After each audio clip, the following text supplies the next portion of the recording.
Welcome to Zero Waste Nashville's Recycle Right Nashville, which is part of our on-demand webinar series. Today, you are going to learn about why it's important to reduce, reuse, and recycle.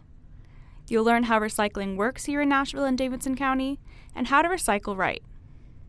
Let's get started by talking about why we have recycling programs and why it's important to recycle. Here in Nashville, more than 80% of Nashville's waste is sent to landfills. We recycle less than the national average and compost very little. On this bar graph, trash is black and recycling is blue. You can see that over the last few years, the amount we have been putting in landfills has been increasing, while recycling is staying about the same. And landfilling all our waste isn't a sustainable long-term plan. Currently, about 48% of our waste goes to our nearest landfill for household trash. That landfill is also estimated to close in the next decade and is anticipated to stop taking Nashville's trash even sooner. When that landfill closes, we will have to drive further away to throw our waste, which will cost more money and use more energy and emissions for transportation. While landfills are regulated by the EPA to minimize harmful effects on our environment, they are still the third largest source of human-related methane emissions, which is a powerful greenhouse gas known to contribute to climate change. While a fascinating feat of engineering to mitigate harmful impacts on our environment, landfilling still is not an environmentally sustainable way to manage our waste. We also have to look at the social impacts of landfilling, or rather, their impact on people. You, me, our friends, family, neighbors, and everyone that lives in our communities. Landfills are not isolated from people. They are in someone's backyard. That means landfill odors can impact quality of life. The constant trucking to and from the landfill requires regular road maintenance and can impact traffic. Additionally, landfills can negatively impact public health. There are simply better ways to manage our waste, which is where our waste hierarchy comes in. The 3 R's always occur in this order: reduce, reuse, recycle, because they are in the order of actions that are most preferred to the least preferred for the environment. And you'll also see that there are a lot more R's that have been added to the pyramid, like rethink, redesign, and refuse. Ultimately, the strategies at the top are the most effective at conserving natural resources, preventing pollution, and saving energy to the least effective. On the top end, refuse items you don't need. Items like plastic straws, paper plates, and plastic utensils. Reduce the amount of materials and goods you consume. A great example is packaging or plastic grocery bags and water bottles. Reuse by taking old items that you might consider throwing away and find a new use for them. Glass jars are an easy one, but there are a lot of creative ways to reuse items. And when something needs repair, try fixing it. Once you've exhausted the other options, find out if you can recycle it, which is what you're going to learn about today. To better manage our waste, Metro Nashville adopted a zero waste master plan that uses the refuse, reduce, reuse, recycle strategies with the goals of reducing how much waste we send to our landfill by 90%. We aim to do this by increasing our recycling and reducing our food waste through food donations and composting, recycling and reusing more of Nashville's growing construction and demolition waste, and do more to educate the public about how to reduce your waste and what programs and resources are available, like recycling. So what is recycling? Recycling is the process of collecting and processing materials that would otherwise be thrown away as trash and turning them into new products.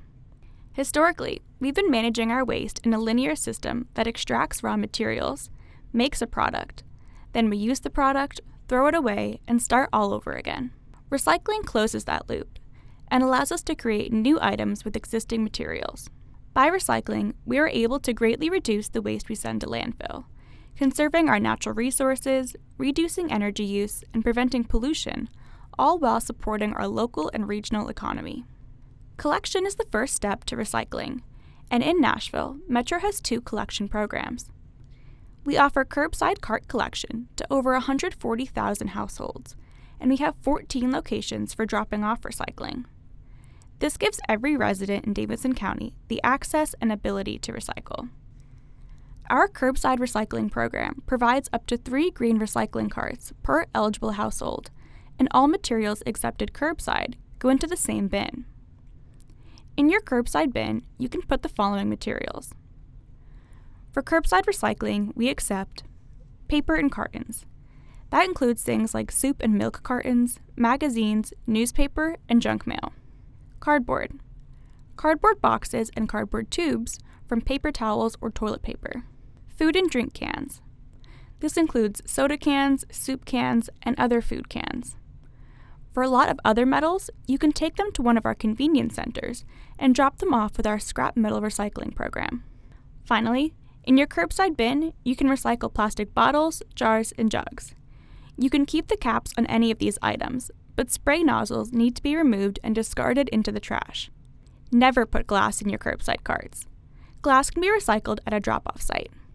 As mentioned earlier, Nashville has 14 drop-off locations, which includes 10 recycling drop-off sites and 4 convenience centers. At these drop-off locations, materials must be sorted into different bins. We have 4 bins available. The first is paper and cartons. Then we have cardboard. The third bin we have is food and drink cans and plastic bottles, jars, and jugs. Finally, at drop-off locations, we have an entirely separate bin for glass. Whether you recycle at the curb or at a drop-off, the 3 rules to recycling right are: 1. Know what you can and cannot recycle, and only recycle what you know we accept. 2. Make sure to rinse containers to remove food or liquid residue. Empty your containers and make sure your recycling stays dry. This way, all of your recycling gets recycled. And lastly, recycle everything loose. Do not put your recycling in a bag of any kind. Bagged materials are impossible to sort and won't get recycled. Plastics are probably the most confusing when it comes to recycling, so I wanted to spend an extra minute to talk about them. Our recycling program accepts plastic bottles, plastic jars, and plastic jugs only. These are all containers that have a neck and a cap. That's a great way to know if they fit into our program.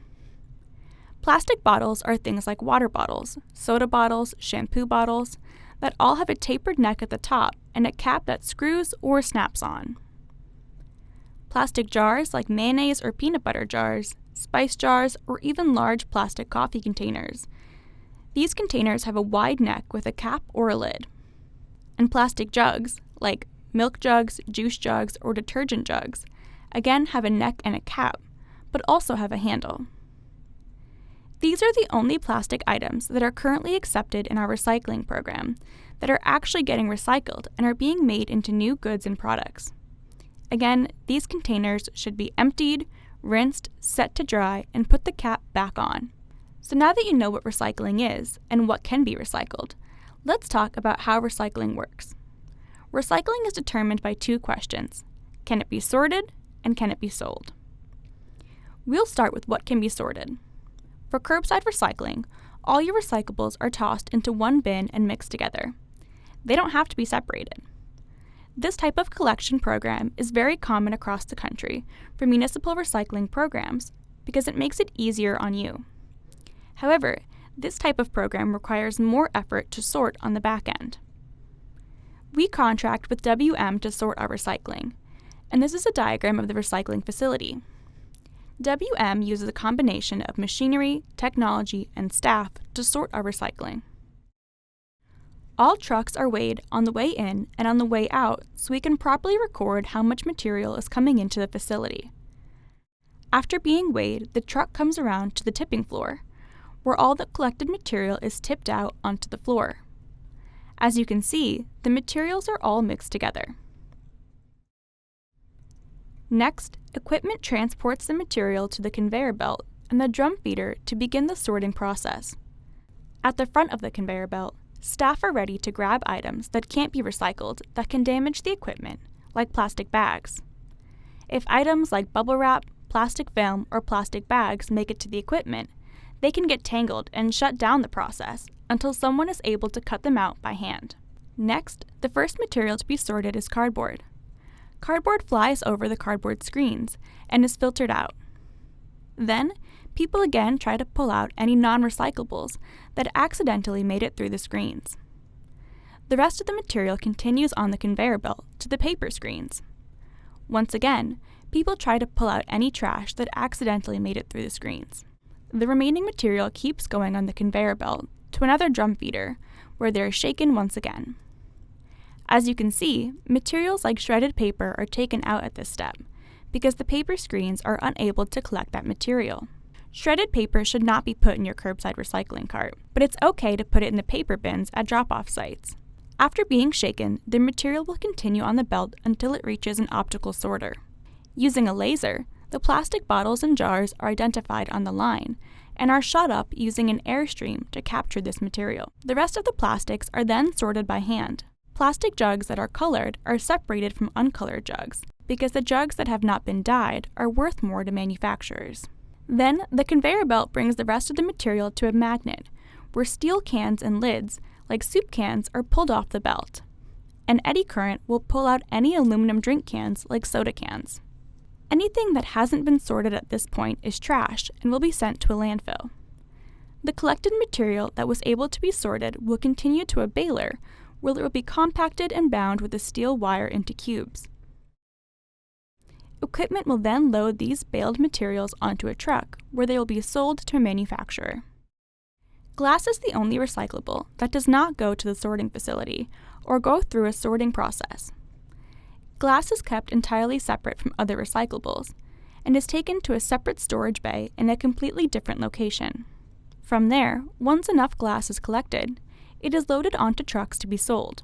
We keep glass separate because when mixed with other recyclables, glass shards can get stuck in paper and cardboard fibers, which lowers the value of those materials when being sold to paper mills.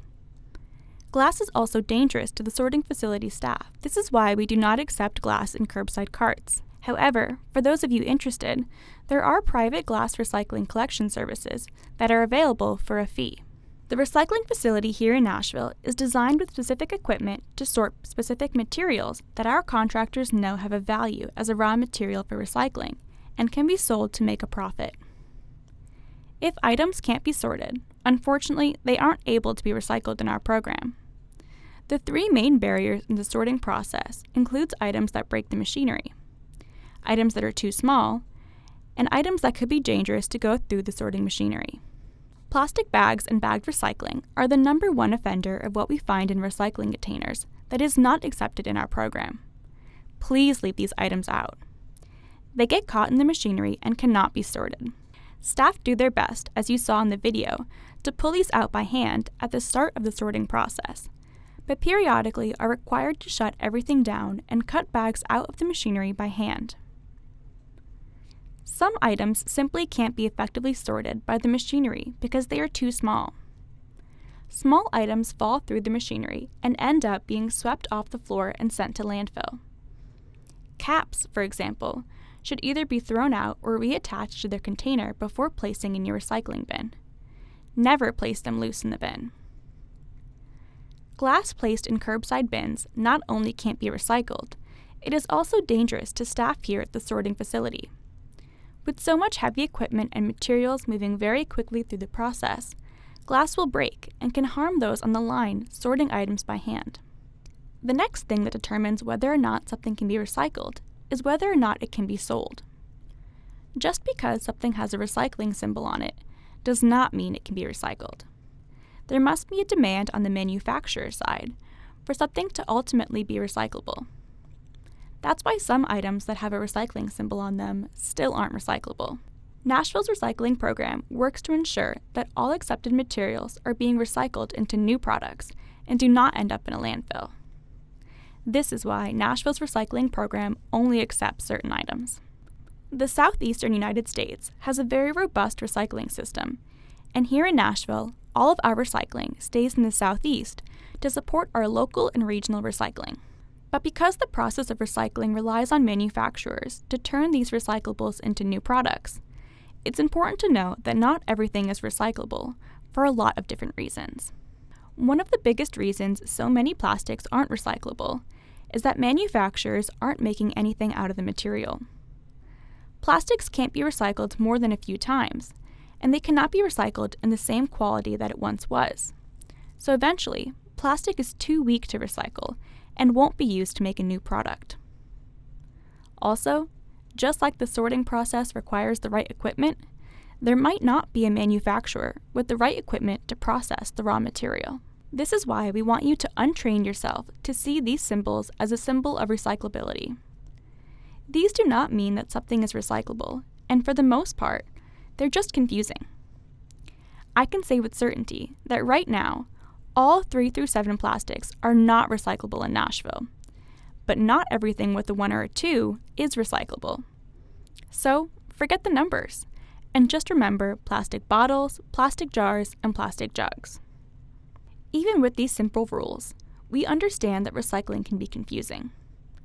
To help take the guesswork out of recycling, we encourage you to use the Nashville Waste and Recycling app, which can be found in your app store or on our website at recycle.nashville.gov.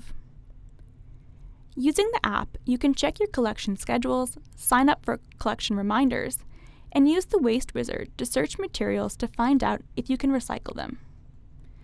Looking up a plastic jar, for example, will show you that you can put this material in your curbside recycling cart. Also on the Nashville Waste and Recycling app is our Get Rowdy Recycle sorting game, where you can test your knowledge of Nashville's recycling program. In this game, you'll learn more about the materials accepted at our drop-off sites versus material accepted in our curbside recycling program. These are some of our additional recycling options that are available at our convenience centers or at other drop-off sites throughout the county. You can use the Nashville Waste and Recycling app to find a convenience center near you. Thank you for taking the time to learn about Nashville's recycling program. Now it's time to get rowdy and recycle. To request a new or additional recycling cart or report a damaged cart, go to hub.nashville.gov. If you want to learn more about recycling, composting, or other zero waste topics, check out our website, zerowaste.nashville.gov.